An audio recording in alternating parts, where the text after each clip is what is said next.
ఆ కుటుంబాన్ని ఆదుకోవడానికి అవకాశం ఉన్నటువంటి వాళ్ళందరూ కూడా సహకరించాలనేటువంటిది సందర్భంగా విజ్ఞప్తి చేస్తున్నా.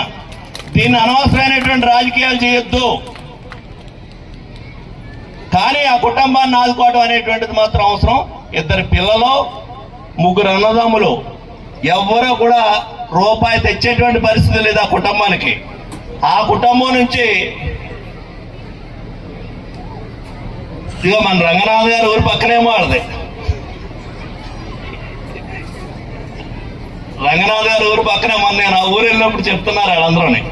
నేను వేరే విషయాల్లోకి నేను వెళ్ళదలుచుకోలేదు, కానీ ఆ కుటుంబాన్ని ఆదుకోవడానికి వాళ్ళ దగ్గర అకౌంట్లు పెడతారో అవకాశం ఉన్నటువంటి వాళ్ళందరూ ఆ కుటుంబాన్ని ఆదుకోవడానికి, కాపు అభిమానం ఉన్నటువంటి వాళ్ళందరూ కూడా మీ వంతు సహకారాన్ని మీరు అందివ్వాలనేటువంటిది ఈ సందర్భంగా. ఏమండి,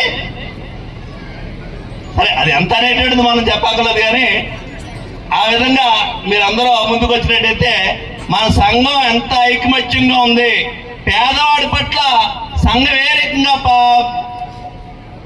మరి స్పందిస్తుంది, ఎవరికన్నా కష్టం వచ్చినప్పుడు ఏ రకంగా మనం కులం స్పందిస్తుంది అనేటువంటి దానికి ఒక నిదర్శనంగా ఉంటుంది అనేటువంటి ఉద్దేశంతో ఈ విషయం నేను చెప్పదలుచుకున్నాను. ఇక్కడ తప్పకుండా మీరు ఎప్పుడు ఎవరికి ఏ అవసరం వచ్చినప్పటికీ నా వంతు సహకారం చేయడానికి నేను ఎప్పుడు ముందుంటాననేటువంటిది